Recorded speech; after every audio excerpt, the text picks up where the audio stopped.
I think we did some. The Dr. Dre was more just kind of like, again, these people. It's a lot of other people telling you all the stuff that you need to do and how they gonna be. His biggest challenge was back in the day. He came in on a Sunday, and they were doing 7 days. And the nigga wanted some, what's the green Tangeray? Stores were closed. They waited. He wanted 3/5 of Tangeray. So Solomon, who was just working with G's, he used to run Justin's. I called his ass at Justin's. He let me come through and get 3/5 of Tangeray. That's good. And the session went great. You know what I mean? Yeah. But you being a West Coast guy, having Dr. Dre at your base, man. I mean, how did you feel about that, though, Curt? I mean, there's certain sessions that I'm there. I mean, for I came for the Dr. Dre session. I came for Farrakhan. And I came because I didn't believe that Twista really rapped like that. And I wanted to, I'm like, I'm about to learn the secret, nigga. I said, nigga, this nigga about to rap. I'm about to sit up in this motherfucker and see if he really, and then E40, I didn't believe he can do it. And so I sat up in there, and them niggas did it. Like, you know what I mean? And I was just like, I was trying to figure out if it was some type of trip. And then I have so much respect for, you know, Patti LaBelle. So I was there, Regina Bell, and stuff like that. You know, and then people that come back that like now, I see people come in there, and they be thinking that people don't know them, but I'm old. So I'm walking in, I'm like, nigga, that's Cool Mo D and one of the Poor Righteous Teachers, but my staff don't know who they are. They just walking up and down the hallway. You know, and they didn't know who Mobb Deep was. They didn't know KRS-One, you know what I mean? So when I be sitting there, like when KRS-One came, I just said, hey, Chris, man, look. I said, just out of appreciation for all the stuff you done all these years, I'm going to comp this 8-hour session. Just going to bill you for the engineer, but the studio time is on us as a thank you for what you contributed to hip hop, and he really appreciated that. And so I would have appreciated that too. Shit. Well, if y'all see Sade, I got a free month for her. You let her know she can come work whenever she want to. I got her. I ain't even gonna charge her for the engineer. I feel you. I feel you. So, Curt, now though, with us celebrating this 30 years, man, I mean, we got vinyl parties going on. I mean, what do we need to be expecting from this stuff, man? I mean, here it's kind of like I was telling some of the younger people, like I basically said this 30th anniversary, I'm picking who I want to perform. There's going to be other people that kind of come up there. I'm picking the DJ that I want, and I'm picking some of my favorite artists that I like to be around and that I like over the years. So for me, I personally chose Bone Crusher, Pastor Troy, and the Young Bloods. And so I've asked them to perform, and they all confirmed they did it. And for DJing, I asked DJ Herb to do it. Now, I am going to have other people that, you know, that's going to come and do a verse, do a song or whatever, and then we'll have sets with different DJs that we have relationships, like MLK, Greg Street, DJ Nams and stuff like that. So the party is like a Patchwerk festival. It's going to be from 2 p.m. till 8. My thing is I want it to be anti of all the stuff that you see. So there won't be any paid parking. There won't be no VIP section. It won't be a cost. It ain't gonna be no tables and sections. It's gonna be friendly for kids and dogs. It's gonna be drinks. It's gonna be food trucks and all that stuff. That's awesome. I think what we're gonna end up doing is just telling people make a donation to our I Do Music nonprofit. Donate $5, get a ticket. Donate $10, get 2. $20, get 4. $50, we're gonna give you 6 tickets. $50, we're gonna give you a table and 6 tickets. So it ain't about the money. It's to cover some of the expenses and to give to the foundation, so the foundation can continue to give back to the community. You say Pastor Troy, Bone Crusher, and the Young Bloods. Now that leads me to believe, Curt, that you're about that crunk life. Man, I like them. Okay. Like, is it them or is the music? It's both. Okay. So it's kind of like, you know, like where we 30 years in. And so you hope in your career that you get in a position that if you are doing work that you get to choose the people that you work with. That's right. And so if there's people that I enjoy working with and we're doing something to celebrate 30 years, I want them people to be a part of it. Exactly. Like, you know what I mean? We did vice versa. We Ready. Exactly. You know what I mean? We didn't do Bones' biggest song, but I talked to him. He's my friend. Exactly. And the Young Bloods is like one of my favorite people. Groups. Yeah. Just them, who they are, what they done, and stuff like that. And so for me, it's easy to pick up the phone and be like, I want y'all to do this. And they be like, Curt, we in town, we got it. Now on the there's other people that I feel the same way about. Yeah. You know, I talked to Fabo, I talked to Rocco, Yeah. I talked to Jazzy. Okay. But man, it's like I don't know how to do it. Yeah. So it's like 3 people that we gonna kind of like. I want to put y'all face and logo on it. Yeah. And then the other people, I do appreciate them and I want them to come do something, but I'm trying to figure that out. So prior to that, we are having another event, a vinyl event, where we gonna bring vinyl and turntables out and play records that we done at the studio. So I've asked Jazzy to do a Sierra record and another record. I've asked Fabo to do 2 records. I've asked Rocco to do records. I asked Young Bloods. I asked Pastor Troy. Jason Jeter gonna come do some tip records, and then Block.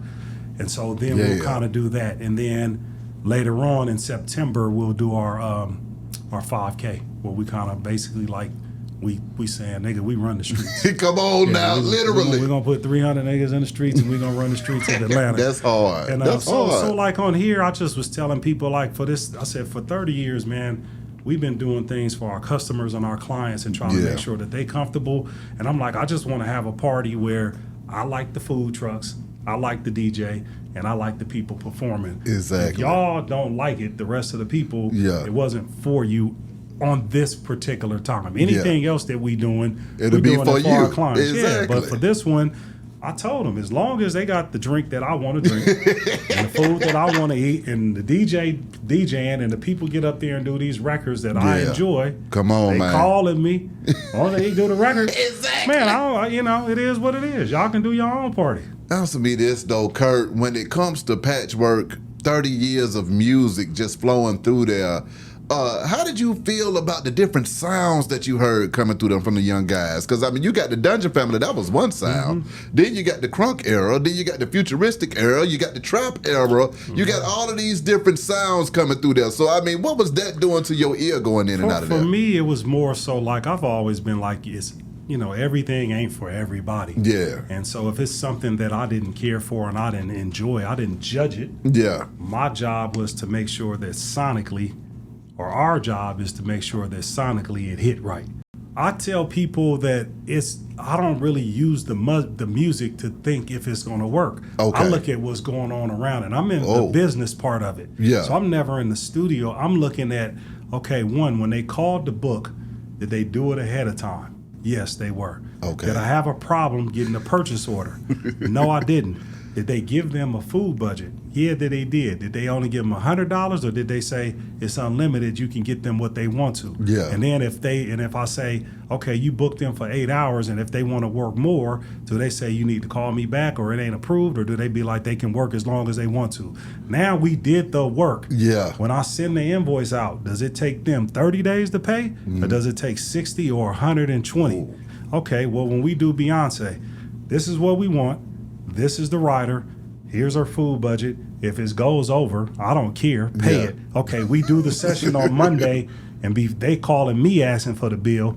On Tuesday morning, they asking for the bill. Yeah. On Wednesday, I got a FedEx AM delivery paid in full. Stuff like that makes me believe that they're going to pay their street team. Yeah. They're going to pay the promo team. Yeah. They're going to pay the radio stations and the DJs.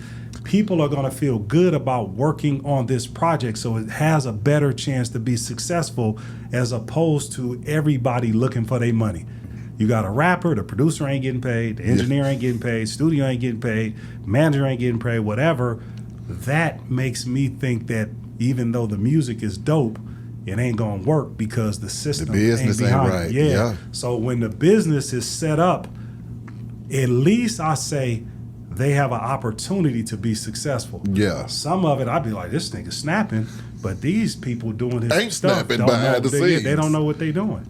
Yeah. Seeing the Beyonce walk in there, though, what was going through your mind at that time laying it down for Queen B? I left. Yeah. She was there for 3 days. Yeah. And like I be telling people, man, some people, it's like, to me, it's like being the chef at a restaurant or owner. Yeah. Some people want you to come out to the table. Yeah. Some people are offended if you don't come out to the table. Some people don't want to be bothered. Yeah. For me, what tends to happen is we can do Mariah Carey, we can do R. Kelly, we can do Beyonce. We can work with all 8 teams and set everything up, and it don't even get to me. The staff is dealing with it. Yeah. They set it up, they took the payment, they got the writer, they did the POs, everything.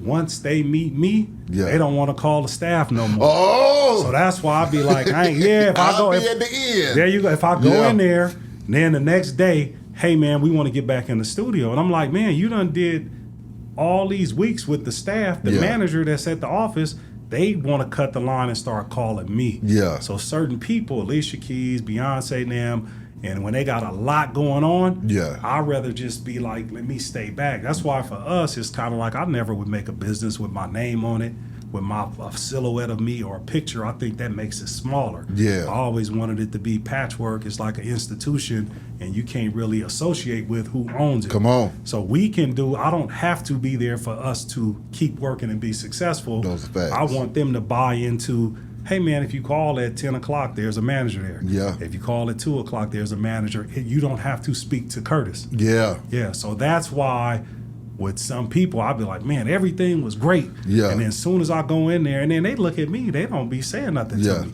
They think I'm an intern because I be picking up trash. Yeah, And then when they find out who I am, oh man, let me get your number. And then they don't. Then they don't want to do anything unless they talk to you. and it throws stuff out of alignment at that particular point. I feel that. So even some of the people now, what I do when they call me and I'm off, I just call the studio on 3-way. Yeah. And then I'll be like, hey, you Oz go. is on the line. He can pull up. And then after I do it about 6 or 7 times, they'll call. Oh man, let me just call the studio. Exactly. And so I'm not just dumping them on them. Directing traffic. Yeah, I'm handling them and making sure they're taken care of. But I'm introducing them to our management staff and letting them know that, hey man, this is a good client of mine. I've been knowing him for years.